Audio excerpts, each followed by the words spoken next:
आप जान रहे कि भाई मीडिया प्रभारी को किस बात का नोटिस दिया गया है। सरेदस्त मेरा इस तरह कहना है कि जो हालात उत्तर प्रदेश के हैं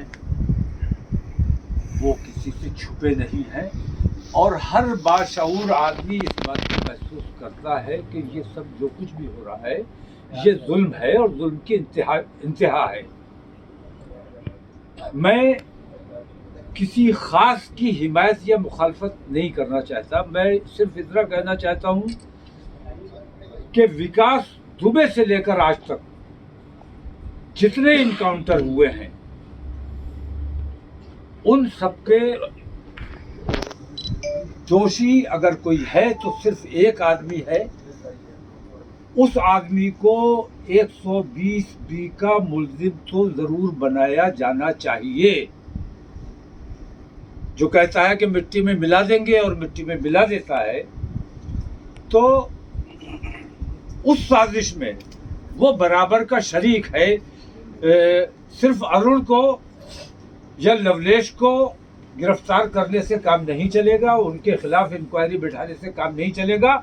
इंक्वायरी उनके खिलाफ भी होनी चाहिए जो इस साजिश में मुलव्विस हैं।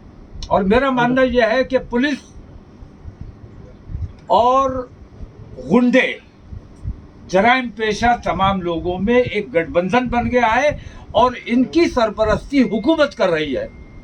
ये गठबंधन अगर नहीं टूटा तो देश में हालात बद से बदतर हो जाएंगे और हम चाहते हैं कि किसी भी सूरत में हमारे प्रदेश, हमारे देश के हालात खराब ना हो, अमन व अमान बरकरार रहे, हिंदू मुस्लिम एकता बरकरार रहे। इसके लिए हम कोशा हैं और इस कोशिश में पुलिस भी हमारा इसलिए साथ नहीं दे रही है क्योंकि पुलिस बराबर की उन तमाम जराइम में शरीक है। ये जो हादसा हुआ है, मैं किसी एक वाक़े का जिक्र नहीं करना चाहता, लेकिन ख़ास तौर से अतीक वाले मामले की बात मैं ज़रूर करना चाहूँगा कि उसमें पुलिस की भूमिका पूरी साफ साफ नज़र आ रही है। और वो जो जराइम पेशा थे जिन्होंने कत्ल किया है, उन्होंने कत्ल किया नहीं है बल्कि उनसे कत्ल करवाया गया है और उसमें पुलिस की पूरी भागीदारी है, सरकार की पूरी भागीदारी है। इन लोगों के खिलाफ कार्रवाई की जानी चाहिए और उत्तर प्रदेश में जितने भी इनकाउंटर हुए हैं वो तमाम के तमाम बेईमानी की बुनियाद पर हुए हैं। विकास दुबे से लेकर आज तक के इनकाउंटर, अभी पिछले दिनों राणा का इनकाउंटर हुआ, हम ऐसे तमाम फेक इनकाउंटर्स की मुखालफत करते हैं और हम ये कहते हैं हमारे लिए चिंता का विषय ये है और तमाम प्रदेशवासियों के लिए चिंता का विषय होना चाहिए कि आज जुडिशरी का कोई रोल नहीं रहा। जुडिशरी को खत्म कर दिया जाना चाहिए।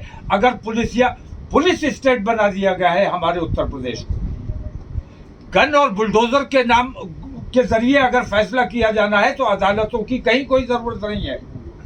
अदालतें बंद की जाए और अगर अदालतें जिंदा रखनी है तो इन तमाम जो इन जराइम में शामिल है उनके खिलाफ मुकदमा कायम किया जाना चाहिए। अतीक और अशरफ के पूरे हत्याकांड में किसको मानते हैं, किसकी संलिप्तता है? मैं अतीक और अशरफ की बात नहीं कर रहा हूँ, मैं कह रहा हूँ कि विकास दुबे से लेकर आज तक के तमाम इनकाउंटर की जांच होनी चाहिए।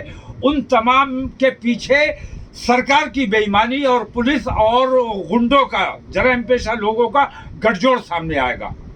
पुलिस का राज खत्म होना चाहिए और कानून का राज कायम होना चाहिए।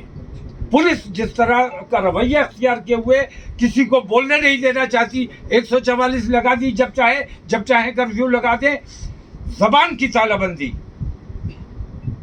बोलने पर पाबंदी, ये बर्दाश्त नहीं किया जाएगा।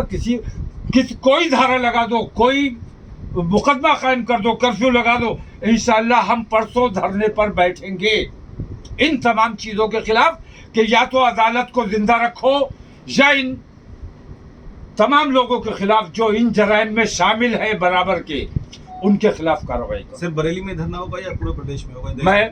मैं जो काम बरेली से शुरू करता हूँ वो पूरे देश में फैलता है। बरेली में मैं करूँगा, इस्लामिया इंटर कॉलेज में इंशाल्लाह मैं परसों 12 बजे बैठ जाऊंगा और उसके बाद हमारा दिल्ली में भी धरना होगा, हमारी दूसरी जगहों पे। क्या क्या मुद्दे रहेंगे? एक दिवसीय होगा या उस बहुत से मुद्दे हमारे हैं। जब तक हमारी मांगों पर अमल नहीं किया जाएगा, हमारी बात की सुनवाई नहीं होगी, तब तक हम धरने पर बैठे रहेंगे। और हो सकता है कि गिरफ्तार कर लिया जाए, गिरफ्तारी की परवाह नहीं है। हम ये चाहते हैं, हमें कोई परवाह नहीं है कि कुछ रोजे बाकी है, अगर वो रोजे हमें जेल में गुजारने पड़ते हैं या ईद हमें जेल में मनानी पड़ती है, तो ऐसी सरकार में, ऐसी बेईमान सरकार की मौजूदगी में, ऐसी बेईमान पुलिस और प्रशासन की मौजूदगी में हम आज़ाद रहने से बेहतर समझते हैं कि हमें जेल में डाल दिया जाए। अंग्रेज़ों से ज़्यादा जुल्म इस वक्त हिंदुस्तानियों पर किया जा रहा है और पुलिस और हुकूमत इसमें हिंदू मुसलमान नहीं देख रही है। मैं ये देखता हूँ तमाम लोगों के साथ जो अन्याय हो रहा है, रेप हो रहे हैं, मर्डर हो रहे हैं खुलेआम, मतलब कानून का राज खत्म हो गया है। हम ये चाहते हैं कि कानून का राज स्थापित होना चाहिए, अदालतों की अहमियत बरकरार रहनी चाहिए और ये पुलिसिया राज जो है, पुलिस स्टेट जो बना दिया गया है हमारे प्रदेश को, ये खत्म किया जाना चाहिए। आप धरने की बात कर रहे हैं, प्रदेश में धारा 144 लगी है, 4 से अधिक लोग, आप धरने की बात कर रहे हैं? नहीं, 144 लगी है और बात है। कर्फ्यू लगा होता तब भी हम अपनी बात कहने के लिए, धरना देने के लिए पाबंद थे और धरना देते। कर्फ्यू लगा दें तब भी इंशाल्लाह धरना परसों इंशाल्लाह 12 बजे दिया जाएगा। आपने एक बताइए, और ज्ञापन किसी को नहीं दिया जाएगा, क्योंकि ऊपर से नीचे तक एक भी ईमानदार आदमी बताओ जिसे हम ज्ञापन दे सकते हैं।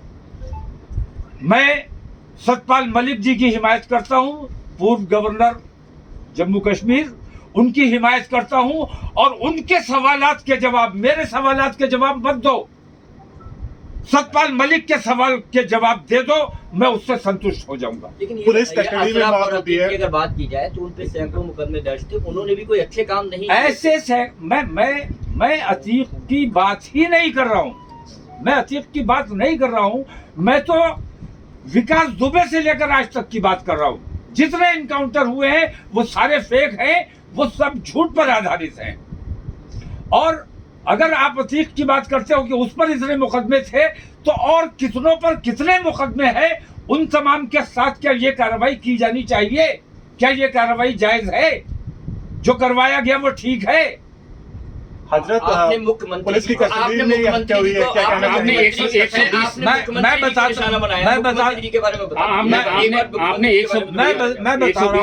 मैं बता रहा हूँ, पुलिस कस्टडी में पुलिस खुद मारना चाहती थी, मौका नहीं मिल सका उसे मारने का, इसलिए उसने कुछ गुंडों को हायर किया जो उसके जो क्रिमिनल पहले से हैं और पुलिस के राब्ते में थे। पुलिस ने उन लोगों को लालच दिया और उसे ये बताया गया कि भारतीय जनता पार्टी की सरकार है, तुम्हारा कुछ नहीं होगा, तुम इनका खुलेआम कत्ल करो, तुम हीरो बना दिए जाओगे और कल तुम एमपी बनोगे, मिनिस्टर बनोगे भारतीय जनता पार्टी की सरकार में। तो ऐसे लालच दे दे के ये काम कराए जा रहे हैं।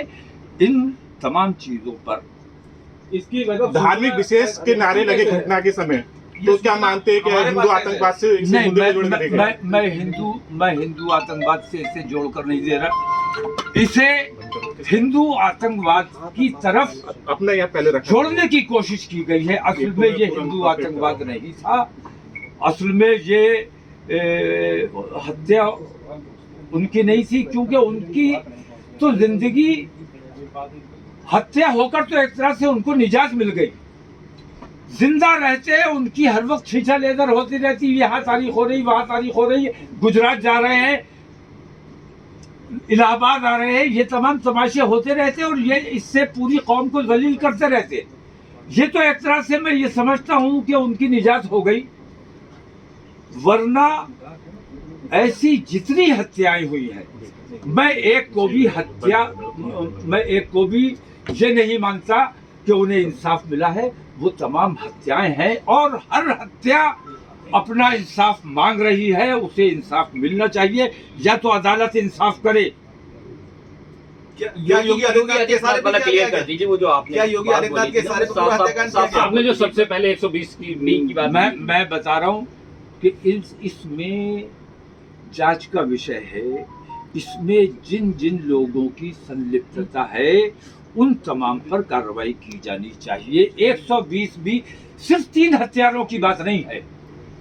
इसके पीछे पुलिस के कितने और कौन कौन से अधिकारी शामिल है, कितने बड़े बड़े अधिकारी शामिल हैं, इसके पीछे सरकार के कौन कौन से लोग शामिल हैं, इसके पीछे मुख्यमंत्री का कोई हाथ है कि नहीं है। अभी आपने कहा था मैं कह रहा हूँ ऐसे तमाम लोगों को 120 बी के तहत गिरफ्तार किया अभी आपने जाता कहा है। था मट्टी में मिलाने की बात कही तो मट्टी में मिला दिया, आपने क्यों नहीं कहा था? मिलाने की तो क्या बात इसका क्या इस तरह जरूरत के है? मुख्यवादी- नहीं, हम तो मिट्टी में मिलने वाले लोग हैं, हमें मिट्टी में ही मिलना है और मिट्टी में मिलने से किसने बचना है।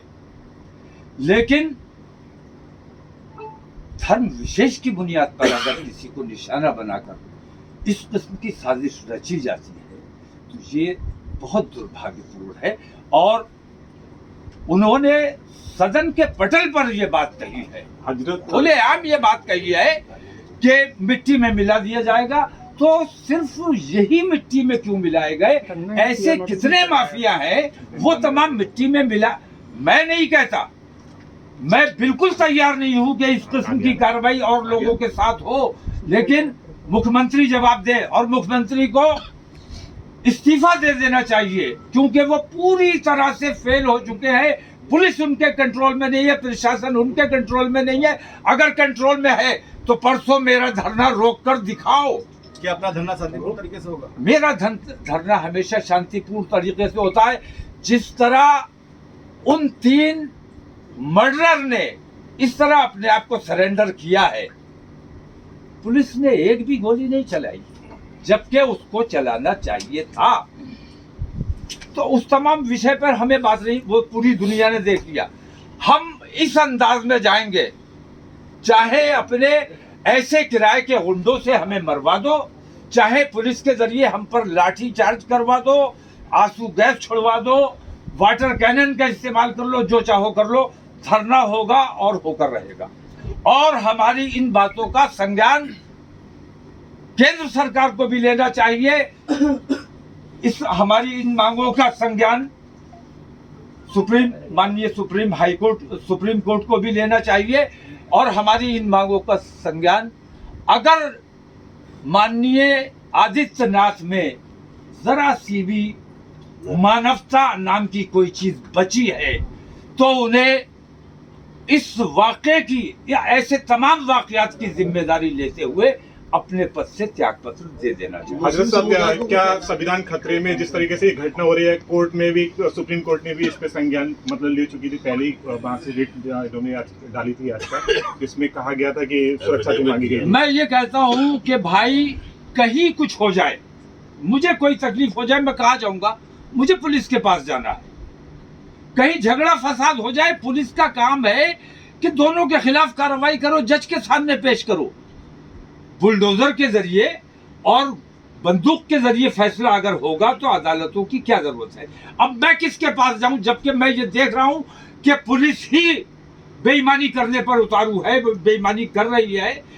तो अब सही वक्त है ये कि हिंदुस्तान के लोकतंत्र में यकीन रखने वाले लोग, हिंदुस्तान के आईन में यकीन रखने वाले लोग, उन तमाम लोगों को मुत्तहिद होकर, जैसे अंग्रेजों के खिलाफ असहयोग आंदोलन चलाया गया था, ऐसे ही इस हुकूमत के खिलाफ, पुलिस के खिलाफ, प्रशासन के खिलाफ असहयोग आंदोलन शुरू किया जाना चाहिए। क्या क्या मांगे होंगी आपके धरने को लेकर?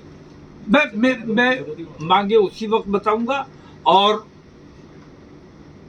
हमारी मांग पुलवामा भी होगी, क्योंकि आम हिंदू की जानकारी में ये बात आना चाहिए कि वो किन बहकावों में आकर अपने देश के साथ गद्दारी कर रहे हैं। मैं समझता हूं कि उनको बहकाकर उनका गलत इस्तेमाल किया जा रहा है और देश को नुकसान पहुंचाने का आम आदमी काम कर रहा है, सिर्फ हिंदू मुस्लिम की बुनियाद पर। मैं पूछता हूं, हाथ जोड़कर पूछता हूं, आम हिंदू से पूछता हूं, मेरी खता क्या है? मुझे मेरी खता बताओ। क्या मुसलमान होना मेरी खता है? मैं कभी आपके धर्म पर कोई उंगली नहीं उठाता हूं।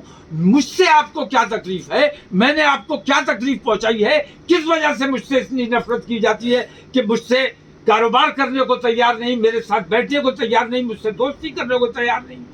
मैंने ऐसी क्या खता कर दी है? मैं अपने हिंदू भाइयों से हाथ जोड़कर दरख्वास्त करता हूं कि अपने दिल पर हाथ रखकर सोचो कि मुसलमानों ने तुम्हारे साथ ऐसा कौन सा बुरा काम किया है जिसकी वजह से मुसलमानों से इस कदर नफरत है। कुछ मुस्लिम समुदाय के बातचीत चलो खत्म हालात के बाद उनके लिए कोई पैगाम देना चाहते हैं अमन और शांति को लेकर? अमन और शांति के साथ ही हमारा हर प्रोग्राम होता है और अमन शांति के साथ ही ये प्रोग्राम संपन्न होगा।